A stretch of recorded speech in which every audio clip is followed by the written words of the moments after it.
नमस्कार दोस्तों, स्वागत है आप सबका मेरे YouTube channel Suraj Shahdev GS and English centre में।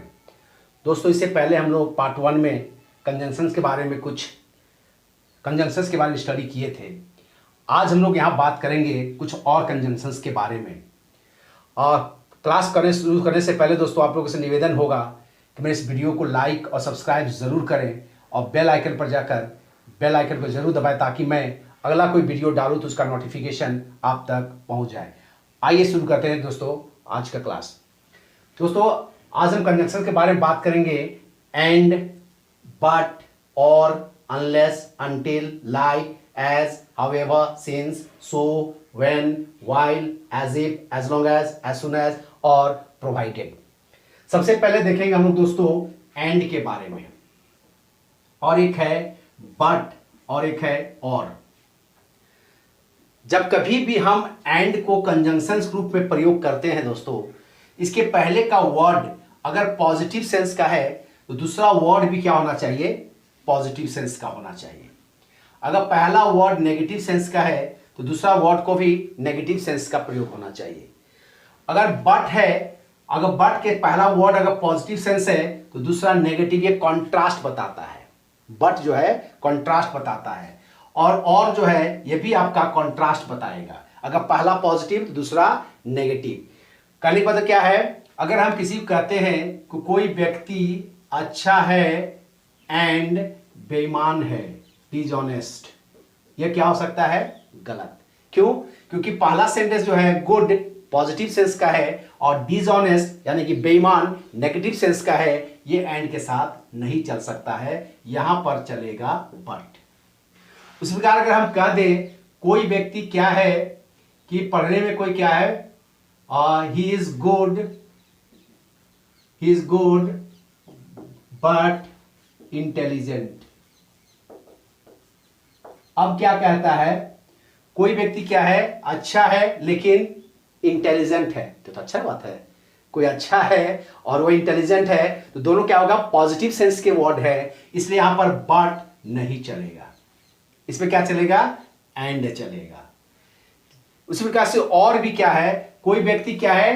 अच्छा है या बुरा है, गुड या बैड, ये हो सकता है।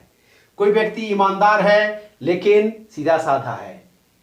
ये एंड के और के द्वारा क्या होता है? नेगेटिव सेंस के सेंस, पहला का पॉजिटिव दूसरा नेगेटिव सेंस का वर्ड होता है। ये सवाल किस तरह से देते हैं देखते हैं दोस्तों। एक सवाल में, परीक्षा में जो है कोई सवाल अगर आपको दे दे कि Ram is a good but intelligent student, ये हो गया। अगर कहते हैं Sita is poor and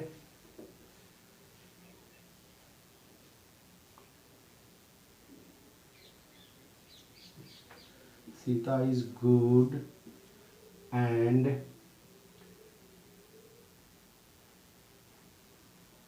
dishonest,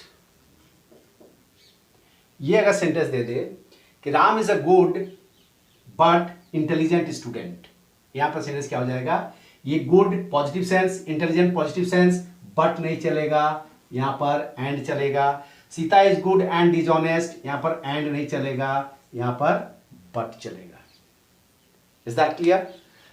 आगे का कंजंक्शन है दोस्तों हमारा अनलेस और अनटिल। अनलेस क्या है? यह आपका शर्त है। अनटिल क्या है? यह समय के सेंस में आता है, समय का शर्त है और यह ऐसी कोई शर्त है। इसके साथ क्या होता है? इसका हिंदी मीनिंग होता है जब तक नहीं। इसका हिंदी मतलब होता है जब तक नहीं, यानी कि अनलेस और अनटिल के साथ कभी भी हम विल का, शल का और वुड का प्रयोग, जिस पार्ट में अनलेस और अनटिल रहेगा वहां पर प्रयोग नहीं करेंगे। दूसरा है अनलेस का मतलब होता है जब तक नहीं, यहां पर नहीं छुपा हुआ है, इसके साथ कभी भी नॉट नहीं लगेगा। तो जब भी इसका प्रयोग होगा ये अपने साथ या तो V1 चाहे V5 लेता है, याद रखिएगा। अगर सिंगुलर है तो V5 लेगा, प्लूरल है तो V1 लेता है। आइए इसको सेंटेंस के सहारे देखते हैं। अनलेस क्या है, शर्त बताता है। शर्त क्या है, जो कहते हैं जब तक तुम मेहनत नहीं करोगे सफल नहीं होगे, पास नहीं करोगे, एक शर्त है। दूसरा है अंटिल, क्या है, समय के सेंस में, कहते जब तक घंटी नहीं लगेगी मैं क्लास में नहीं घुसूंगा। तो घंटी लगने का एक समय है, ऐसा नहीं कि 4 साल के बाद घंटी लगेगा तो क्लास में घुसेंगे। तो इसको जानने की जरूरत है। आइए देख सेंटेंस में क्या है, कहते हैं unless you work hard, comma, unless, यहां पर हम थोड़ा गलत सेंटेंस लिखते हैं दोस्तों, unless you will work hard you will not get success. अब यहां पर क्या है, जब तक तुम मेहनत नहीं करोगे, तो अनलेस यू विल यहां पर दे दिया है, सेंटेंस गलत है, अनलेस के साथ विल नहीं लगता है। सेकेंड पार्ट में लग सकता है, इसे कोई फर्क नहीं पड़ता है, यह आपका करेक्ट हो जाएगा। उसी तरह से अंटिल का देखते हैं क्या है, until the bell, until the bell will go, comma, I shall not enter the class. Until the bell will go I shall not enter the class. यहां पर क्या दे रहा है, अंटिल द बेल के साथ विल लगा दिया जो कि गलत है। दूसरी बात, अंटिल द बेल क्या है, सिंगुलर है तो ये गो नहीं लेगा, ये गोज लेगा, वर्ब का 5वां फॉर्म लेगा। तो अंटिल द बेल गोज होना चाहिए। कहते जब तक वह नहीं आएगा, अनलेस ही कम्स, जब तक तुम नहीं पूछोगे, अनलेस यू आस्क, जब तक वह नहीं पूछेगा, अनलेस ही आस्क्स। तो ये आपका सेंटेंस इस तरह से ये होता है।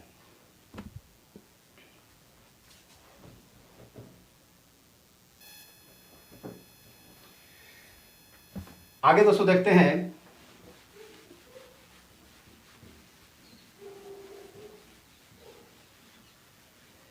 आगे दोस्तों लाइक और एज में क्या अंतर है दोस्तों। लाइक और एज में, लाइक के बाद हमेशा आपका ऑब्जेक्टिव केस का प्रयोग किया जाएगा। इसके बाद का जो प्रोनाउन आता है वो ऑब्जेक्टिव केस का आता है, और एज के बाद सब्जेक्टिव केस का प्रोनाउन आएगा। दूसरी बात क्या है, एज के बाद वर्ब आ सकता है, इसके बाद नाउन या प्रोनाउन आता है, हमेशा याद रखिएगा। लाइक अगर रहेगा तो इसके बाद का जो वर्ड होगा वो नाउन या प्रोनाउन और ऑब्जेक्टिव केस का होगा। इसके बाद या तो वर्ब हो या तो नाउन या प्रोनाउन है तो वो सब्जेक्टिव केस का। कैसे, इसको सेंटेंस के सहारे देखते हैं। पहला सेंटेंस क्या है कि डू इट लाइक आई से, डू इट लाइक आई से, इसको उसी तरह से करो जैसे मैं कहता हूं। तो लाइक है और यहां पर से कर देता है, लाइक आई से, तो गलत है। यहां पर लाइक नहीं आएगा, एज आई से, जैसे मैं कहता हूं, ठीक है। उसी तरह से कहता है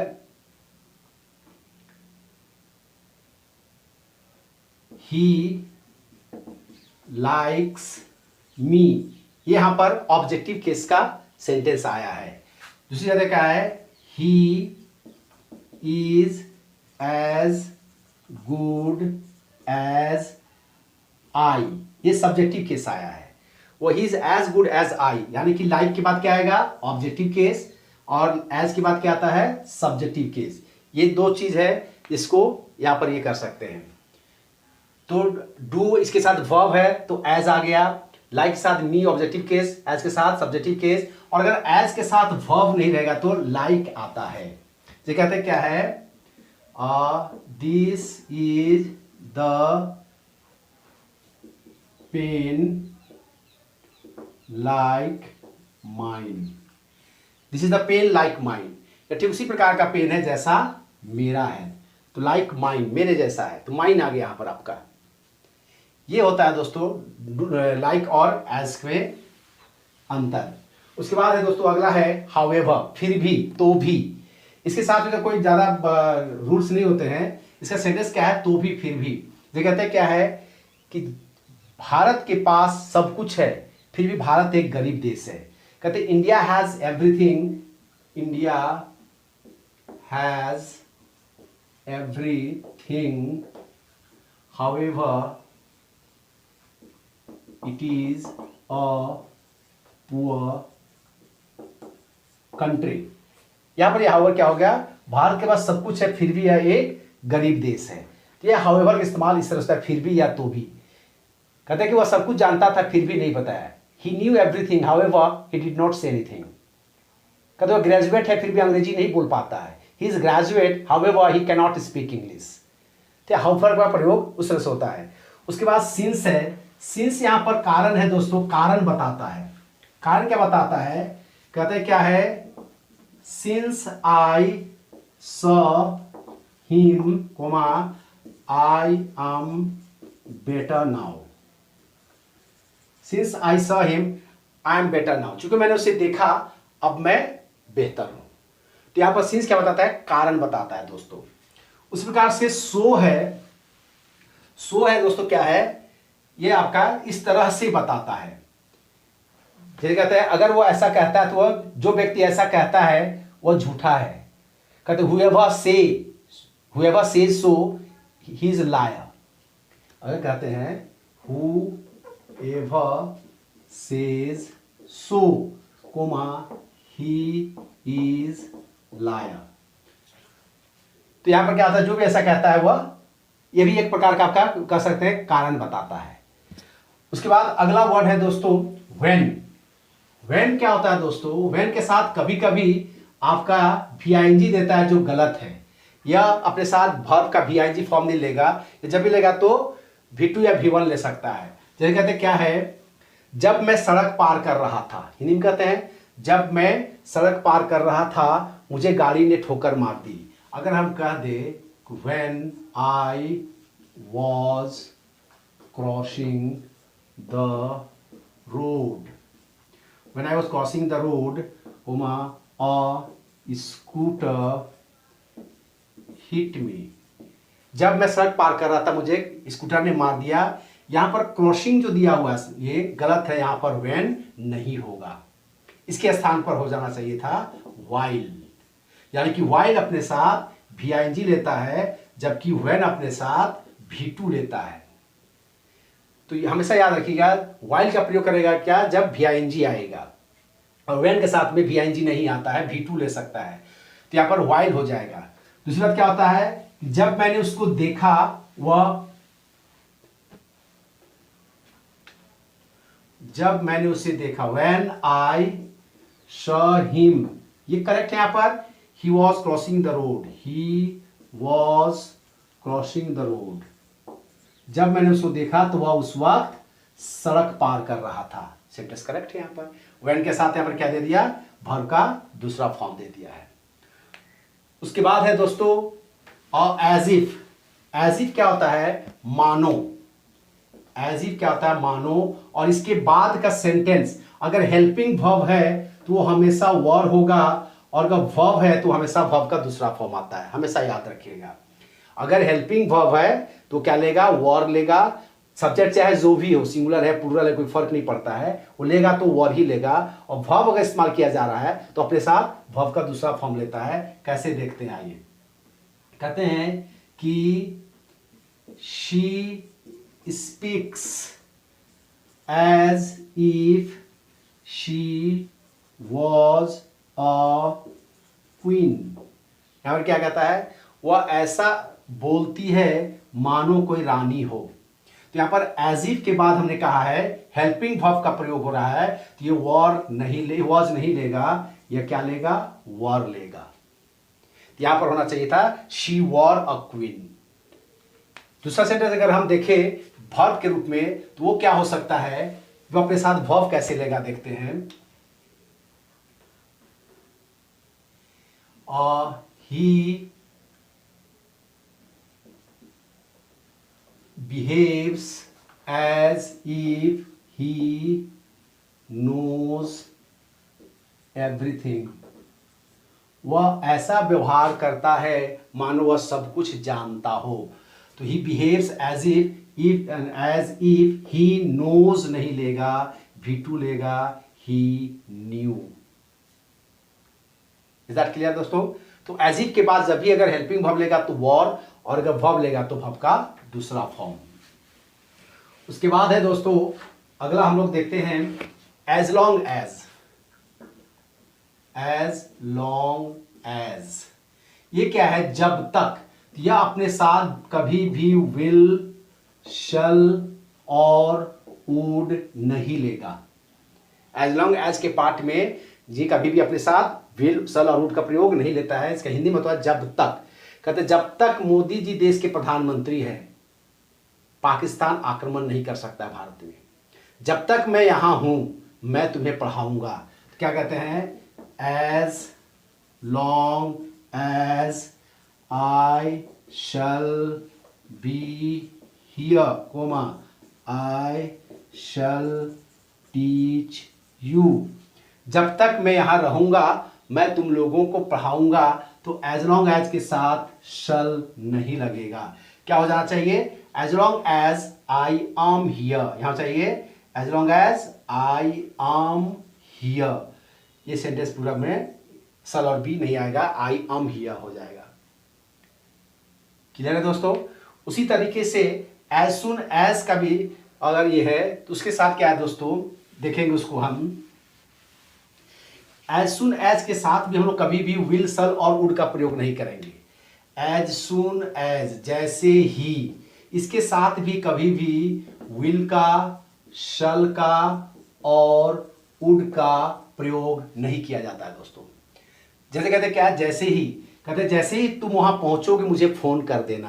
पहुंचोगे कहते हैं as soon as you will reach there comma you phone me, you will phone me. तुम मुझे फोन कर दोगे। क्या पर क्या है? एज सुन एज के साथ ये विल नहीं लगेगा। क्या लग जाएगा? As soon as you reach there, जब से ही तुम वहां पहुंचते हो मुझे फोन कर देना, यू विल फोन मी। तो इसके साथ भी क्या है? विल और सल नहीं लगेगा। उसके बाद दोस्तों अगला वर्ड होगा हम लोग का प्रोवाइडेड। प्रोवाइडेड क्या है दोस्तों? उसको हम लोग देखते हैं क्या है प्रोवाइडेड। बशर्ते, शर्त है। कहते हैं तुम लोग यहां क्लास कर सकते हो बशर्ते कि किसी को डिस्टर्ब नहीं करोगे। कहते क्या है? You can attend the class provided you will disturb nobody। You can attend the class है ना, class provided you will not disturb anybody, you will disturb nobody। आप किसी को डिस्टर्ब नहीं करोगे। तो nobody यहाँ पर आ गया। तो ये प्रोवाइड वर्ड क्या होता है कि बशर्ते। तो इस तरह से दोस्तों ये कंजंक्शन का दूसरा पार्ट था। इससे पहले हम लोग जो कंजंक्शन देखे उसको मेरे पहले का वीडियो में जा करके आप उसे एक बार जरूर देख लें। और उम्मीद करता हूँ, आई होप आपको उससे कुछ सीखने को मिला होगा। आप एग्जामों में बहुत सारे से सवाल पूछे जाते हैं, चाहे वो आपका कॉमन एरर का हो, चाहे वो फिलर्स का हो, चाहे वो आपका क्लोज टेस्ट में हो, चाहे सेंटेंस का इम्प्रूवमेंट में हो। ये 4 प्रकार से सवालों में पूछे जाते हैं और हर प्रकार की परीक्षा में पूछे जाते हैं। इसको एक बार जरूर देख लीजिएगा और इससे लाभ उठाइए। एक बार पुनः आपसे निवेदन होगा दोस्तों कि मेरे इस वीडियो को आप ज़रूर लाइक और सब्सक्राइब करें और अगर बेल आइकन दबाना ना भूलें ताकि मैं कोई नया वीडियो डालूं तो उसका नोटिफिकेशन आप तक मिल जाए। धन्यवाद। जय हिंद।